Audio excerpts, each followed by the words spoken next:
You only needed to come from one family, and you belonged to all of them. That's the way it was in Little Italy.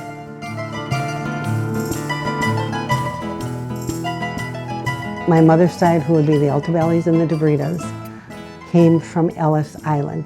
Now my dad's side, the Oliveris, the Persicillis, I understand came in Boston Harbor. Some ended up in Cumberland, Wisconsin. Then they went to the Levy in St. Paul. All of my grandparents came through Ellis Island. My mother's side of the family settled in Chicago, and my dad's side of the family settled in Wisconsin. Both families separately, not knowing each other, came to Dilworth. And then some stayed in Dilworth in Little Italy, and then others just kept going all the way out to California. They followed the railroad. Well, Dilworth was settled due to the railroad. The railroad set up sidings about every 6 miles or so along the railroad line. In 1882, they established one about 4 miles east of the Red River. They named it Richardson for a local landowner. The next year, they changed the name to Dilworth for Joseph Dilworth, a member of the Northern Pacific Railway's board of directors. Starting in 1907, the railroad actively recruited Italian laborers to come up from Minneapolis, St. Paul, western Wisconsin. From my grandparents and my dad talking, there was a little bit of discrimination at that time against Italians. They were only allowed to work on the section as laborers. They were given the dirtiest, hardest jobs, had to work for many years in the coal dock or the ice house. They weren't allowed to be engineers or trainmen. That changed after my dad graduated high school. He went to Moore State College, and while at college he applied for a trainman's job in Dilworth, and they hired him, and that opened the door. Through the years, I would bet 75% of the kids and relatives my age, we all worked on the railroad at one time. My grandfather, on my dad's side, the Oliveri side, he was a foreman for 60 years on the railroad in Dilworth, and Grandpa Tony was also, also worked on the railroad. They all did, all the Italians. They were hard workers. The town of Dilworth grew very, very quickly. In 1910, a fellow named Carl Bean sold some lots to Rosina Boit, an Italian woman that lived in the immediate area.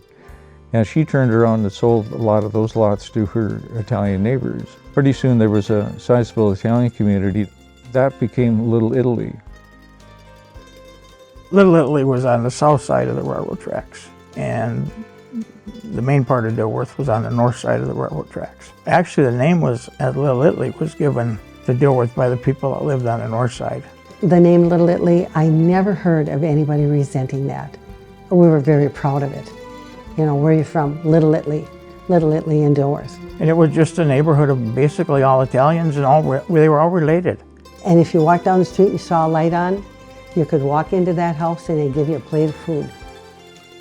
Family was basically the most important thing growing up. We didn't have a lot of money growing up. We had family. That was our legacy. My relatives were divided by a driveway. I had my mom's relatives on one side and my dad's relatives on the other side of the driveway. And all of my cousins were raised like brothers and sisters. We all hung together. We all played together. We were attached to the church. Every morning before I went to school, I went to church. Then we'd do the evening masses during Lent and those type of things. And it was just a place where everybody congregated. You know, it's something you don't see anymore. I didn't realize I was growing up in such a great time.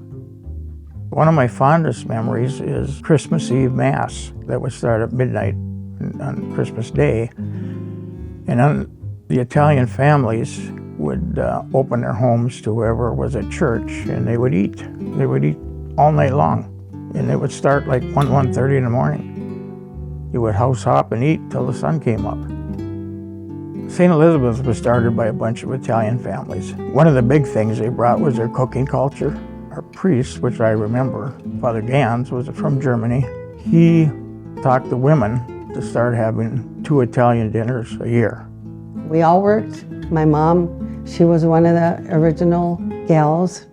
I washed dishes, my dad worked, and it's still going today. My dad's name is Funzi. His name was Frank Oliver Jr., but they call him Funzi. He was the original Fonz with the pompadour hairdo. He went to Moeller Barber College in Minneapolis and set up his shop on the main street of Dilworth, and it was there for 60 years. And everybody came to Dad. That was the meeting place in town. The night after a football game, all the coaches were downstairs going over every play they had. A lot of good memories in that barber shop. I could go on for hours and hours. It seemed like every household made bread once a week. Like my grandpa, if he needed bread, he'd walk down to one of the neighbors who was making it that day, and he'd trade her something out of the garden for a couple of loaves of bread. Everybody had a big garden. All the tomato sauce was made by hand. I mean, hundreds of quarts of tomato sauce each family would make. If you went to 10 different aunts or cousins' home and had spaghetti, everybody's sauce would taste just a little bit different. Everybody kind of put their own spin on it, the way their family liked it. I've cooked for thousands of people for dinners over the last 30 years, and I don't measure anything. It's a handful of this and a handful of that, like my mother taught me. They made wine once a year over in Little Italy. A boxcar from a train would come in to Dilworth, and they'd set it aside, and then all the Italian families that ordered grapes would have a couple of days to go and unload the grapes. They came in 36-pound boxes. Everybody would go from home to home to home to home for about a 2.5 week period making wine. Everybody had their own barrels, their own presses, their own grinders. Every home had a wine cellar in it. 2023, we had a family reunion, and a lot of people helped pull that together. And that was a testament to what the Italian Little Italy was. 800 people came back for that. I think there's 30 states that came. It was something that I never felt I'd see in my lifetime. There were cousins there I'd never seen before. There were cousins that we hadn't seen a lot of.